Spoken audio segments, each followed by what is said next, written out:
agenda persidangan kemarin hari ini adalah pemeriksaan terhadap diri saudara sebagai terdakwa. Siap Yang Mulia. Sebelumnya di Mohon izin majelis. Oh ya, Mohon izin. Kami menyelah sebentar. silakan. Menyangkut masalah yang kemarin beberapa saksi yang tidak bisa hadir. Mau dibacakan? Mohon dibacakan. Oke.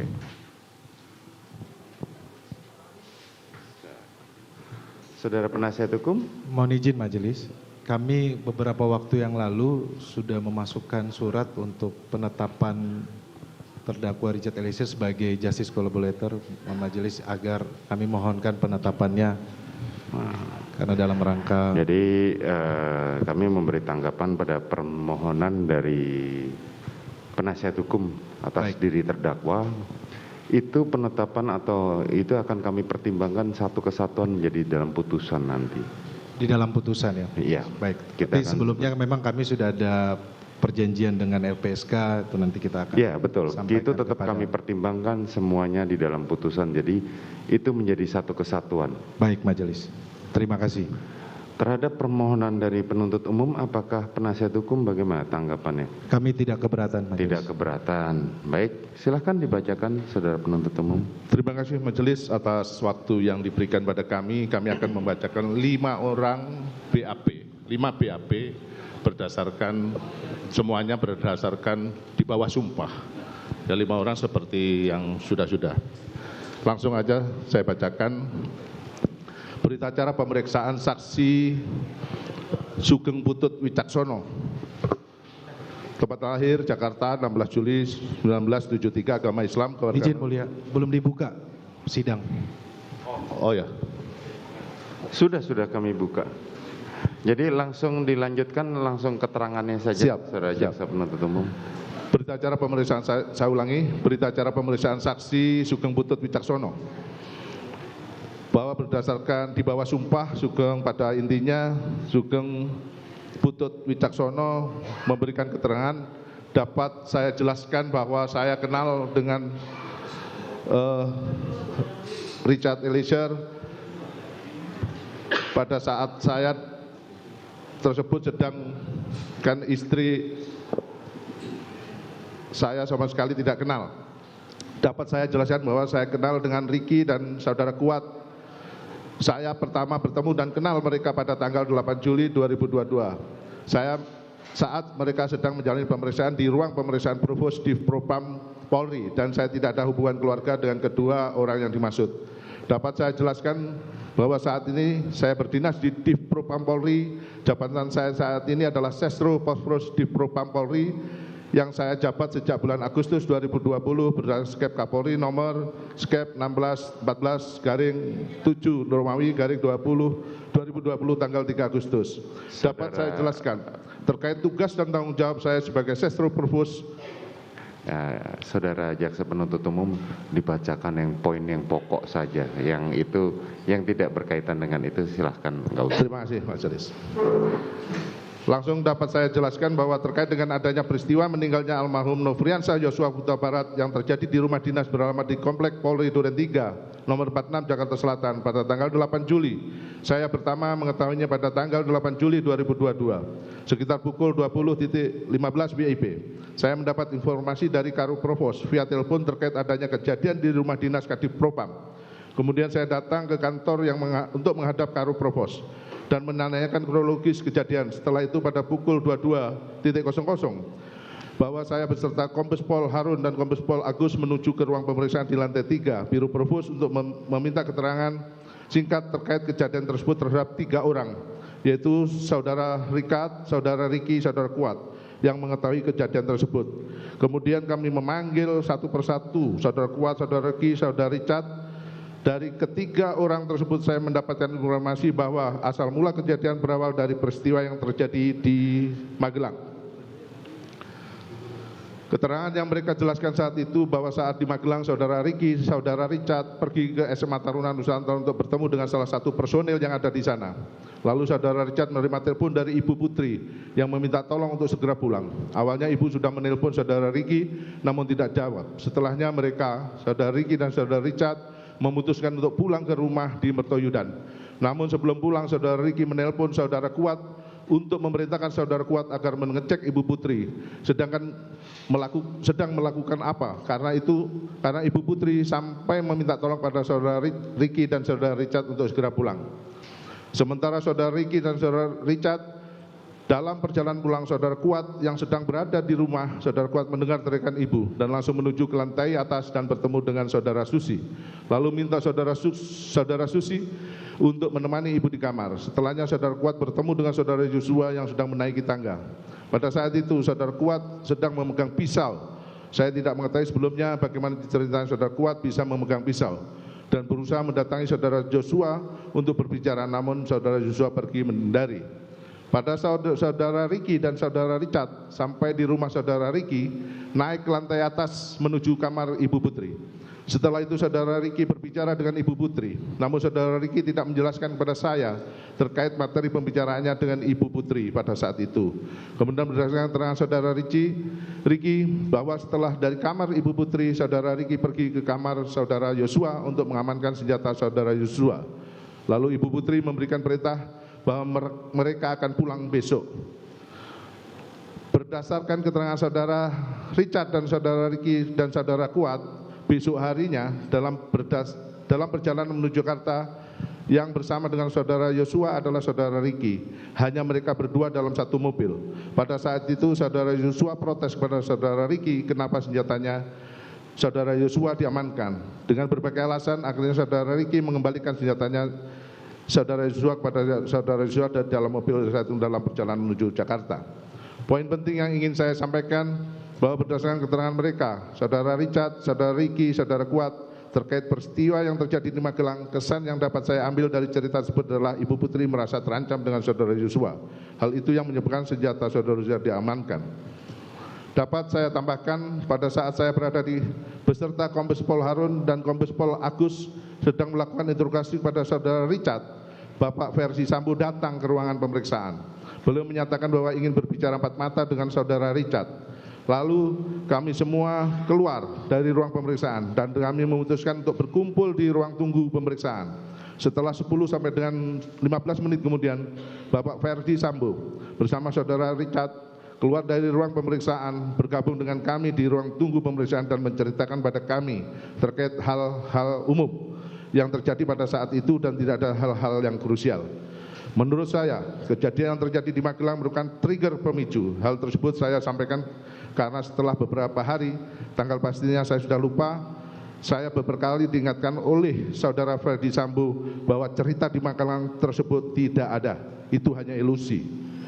Pada hari Kamis tanggal 21 Juli sekitar pukul 20.20 WIB, saya dipanggil ke rumah Bapak Verdi Sambo melalui pesan WhatsApp terkait masalah piket anggota Provos yang berjaga di rumah beliau. Setelah itu saya datang ke rumah Bapak Verdi Sambo, namun saat saya berada di rumah beliau dan bertemu dengan beliau, pembicaraan kami sebenarnya lebih terfokus pada permasalahan yang ada di Magelang, yang dimana beliau menyampaikan bahwa sebenarnya tidak ada masalah yang terjadi di Magelang. Semua cerita terkait peristiwa yang terjadi di Magelang tidak pernah ada. Demikian majelis yang diperiksa, Sugeng Putut Wicaksono ditandatangani. Baik, terdakwa, bagaimana tanggapan saudara atas keterangan dari saksi tersebut? Izin yang mulia, tidak ada tanggapan yang mulia. Apakah benar, salah, atau tidak tahu menau? Saya tidak tahu yang mulia. Tidak tahu. Apakah saudara benar diperiksa oleh saudara Putut? Pernah yang mulia, tapi saya pada saat itu tidak kenal yang mulia, jadi saya tidak tahu pada saat itu siapa yang memeriksa saya. Dari rangkaian yang diceritakan saudara Putut tadi, apakah benar peristiwanya seperti yang dipropos itu benar yang mulia? Benar. Siap. Baik, silakan lanjutkan. Izin yang mulia. Nama saksi Nopianto Ripai, keterangannya di bawah sumpah. Pekerjaannya sebagai BKO Sipri Kadipropam Polri sampai sekarang. Langsung ke keterangan, yaitu nomor 17, saya bacakan. Saya tentang tugas kedinasan yang dilakukan oleh saudara Irjen Verdi Sambo pada sejak tanggal 7 Juli sampai dengan 8 Juli adalah sebagai berikut. pada tanggal 7 Juli 2002 sekitar pukul 19.30 saya melihat saudara Irjen Verdi Sambo bersama dengan ADC ajudan yaitu Daden datang ke kantor di Propam Polri karena baru kembali dari luar kota yaitu Magelang, Jawa Tengah. Setelah itu saudara Irjen Verdi Sambo melakukan swab PCR di ruangan Kadipropam Polri. Selanjutnya saudara Verdi Sambo langsung mengerjakan tugas-tugas kantor seperti biasa. Sekitar pukul 20 WIB saya melihat saudara Verdi Sambo bersama dengan ajudan yaitu saudara Raden pulang ke kediaman dengan menggunakan kendaraan mobil Lexus warna hitam dengan walmor pengawalan bermotor saudara Brigda Parhan. Saya juga melihat driver supir yang bertugas saat itu saudara Prayogi. Pada tanggal 8 Juli sekitar pukul 8 saya melihat saudara Verdi Sambo bersama dengan ajudan datang ke Biro Propos di Polri dalam rangka kegiatan ANEP di Biro Propos. Sekitar pukul 11 WIB saya melihat Irjen Verdi Sambo beserta saudara Prayogi ke ruangan Kadipropam. Pukul 14 saya melihat saudara Verdi Sambo menghadiri kegiatan sidang PK peninjauan kembali di lantai 2 dalam kasus Broto Seno. Setelah sidang dilaksanakan sekitar pukul 14 saya melihat Verdi Sambo turun dari lantai 2 untuk kembali ke ruangan Kadipropam Polri. Sekitar 15 WIB saya melihat saudara Verdi Sambo bersama dengan polisi ajudan Ajan Romer ke ruangan Kadipropam Polri untuk berangkat menghadiri undangan bulu tangkis di Studio Alam Depok, Jawa Barat, kediaman Jenderal Polisi Idam Aziz dengan mempergunakan kendaraan mobil Lexus warna hitam. Setelah saudara Irjen Verdi Sambo meninggalkan kantor Kadipropam pukul 15, kemudian saya standby di ruangan Sepri sampai pukul 21 dan selanjutnya saya pulang ke rumah. Tiba-tiba sekitar pukul 21.30 saya dihubungi melalui telepon oleh saudara Kompol Cuk Putranto dan mengatakan kepada saya, "Nop, tolong didampingi anak-anak di Paminal." Kemudian saya jawab, "Siap Dan." Saya hubungi yang lain. Kemudian saya menghubungi Bribtu Edwin, Bribtu Rapli yang bertugas bersama dengan saya sebagai Sepri, staf pribadi pimpinan untuk datang ke Paminal. Kemudian saya kembali lagi ke kantor dan tiba di kantor sekitar pukul 22.30. Saya melihat situasinya sudah ramai, banyak orang berkumpul yang di dalamnya diantaranya saya kenal dengan saudara Riki sedang berada di lantai 1 piket Mako Propos dan kemudian saya menghampiri saudara Riki dan menanyakan, "Ada apa Bang?" Kemudian dijawab oleh saudara Riki, "Gak apa-apa." Selanjutnya saya bersama saudara Riki langsung naik ke lantai 2 untuk ke ruangan pemeriksaan. Setelah saya berada di lantai 2, saya melihat saudara Richard, saudara Kuat, kemudian saya tawari makanan namun tidak direspon.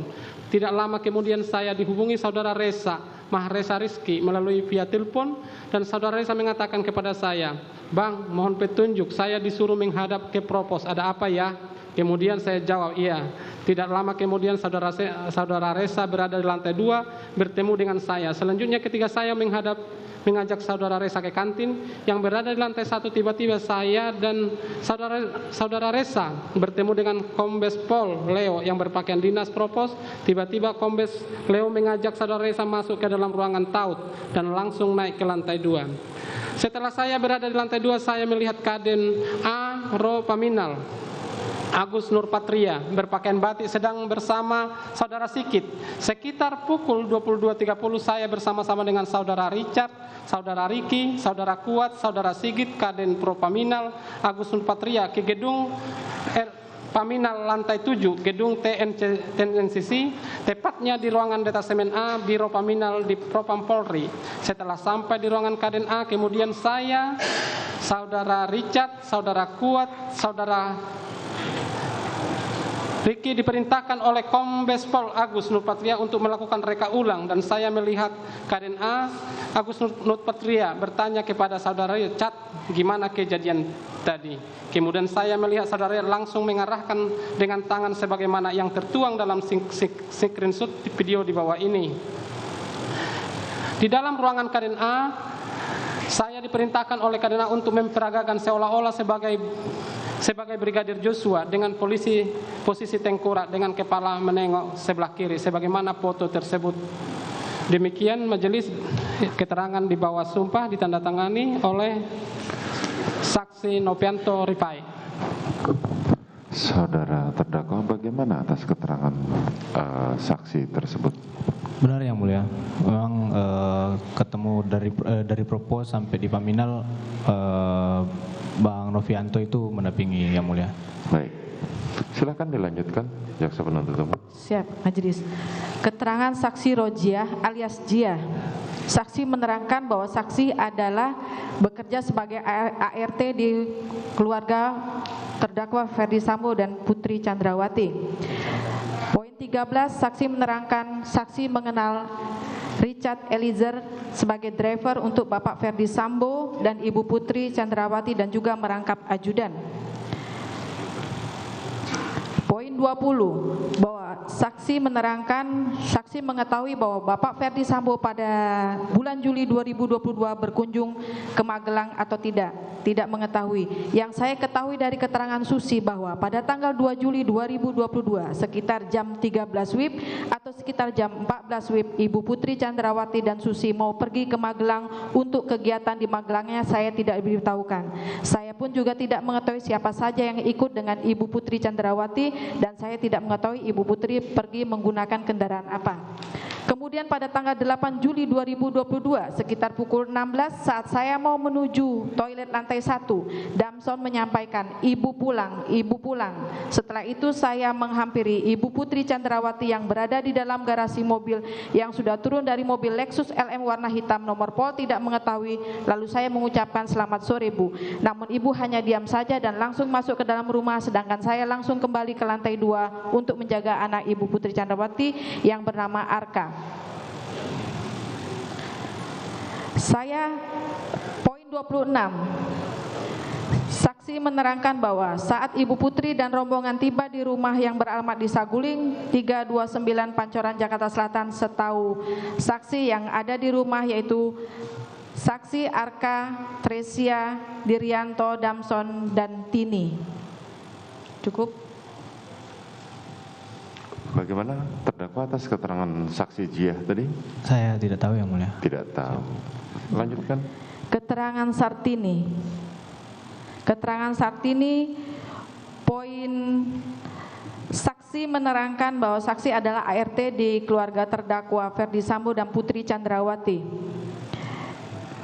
Saksi menerangkan di poin 12, kegiatan saksi pada tanggal 2 Juli 2022, saya masih berada di rumah beralamat di Kuningan sekitar pukul 19. Saya berangkat dari Kuningan untuk bekerja ke Jakarta dengan menggunakan mobil travel. Kemudian pada tanggal 3 Juli 2022 sekitar pukul 4, saya tiba di rumah majikan saya yang beralamat di Saguling 329 Pancoran Jakarta Selatan.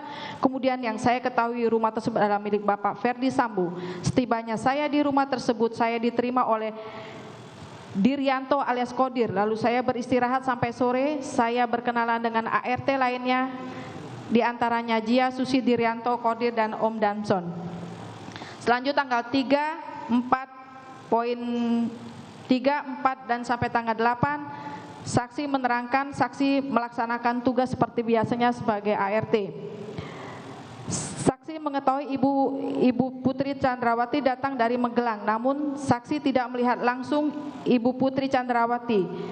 Saksi hanya melihat barang-barang ibu dari dalam mobil garasi pada sore hari tanggal 8 Juli 2020 sekitar pukul 16.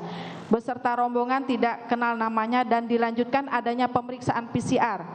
Pada saat itu, saksi sedang berada di dapur untuk menyapu dan mencuci piring hingga keesokan harinya, pada tanggal 9 Juli 2022, sekitar pukul 8, saksi bertemu dengan Ibu Putri Chandrawati yang menghampiri saksi di dapur dan berkata, "Oh, ini yang belum dikasih tahu ya pekerjaannya." Lalu saksi diajak Putri Chandrawati ke ruang makan dan menjelaskan bahwa pekerjaan saksi membersihkan rumah dan kalau sudah beres bantu-bantu Susi di dapur untuk masak dan menyediakan makanan. Setelah sarapan Bapak dan Ibu kembali ke kamarnya. Cukup Pak. Bagaimana saudara terdakwa atas keterangan saksi tersebut? Izin yang mulia, saya tidak tahu juga. Tidak tahu. Siap. Lanjutkan. Terakhir saksi Dr. Andeseno Sukamto MBA. Di poin 6 saksi menerangkan, langsung ke poin 11 aja majelis, bahwa pada tanggal 9 Juli 2022, saksi tidak mengetahui ataupun menerima laporan mengenai penggantian CCTV komplek Polri Duren 3 pada hari Senin setelah saksi mengetahui bahwa terdapat penembakan yang terjadi di Komplek Duren 3 melalui berita di media.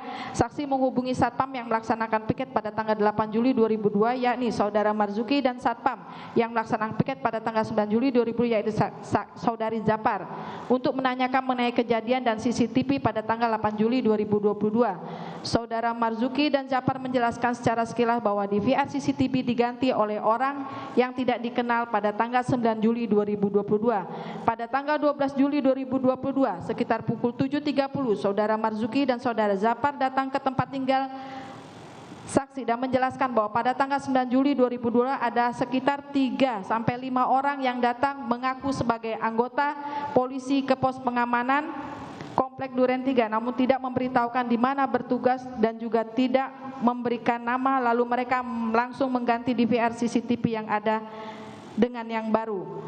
Poin 12, saksi menerangkan penggantian DVR CCTV dilakukan tanpa izin dan saksi selaku ketua RT dan saksi baru mengetahui mengenai penggantian DVR Komplek Duren 3 pada tanggal 11 Juli 2022. Cukup majelis. Nah, bagaimana saudara saksi terdakwa atas keterangan saksi tersebut? Siap yang mulia, saya tidak tahu menahu juga. Ya. Tidak tahu menahu. Sudah cukup saudara jaksa penuntut umum? Cukup ya.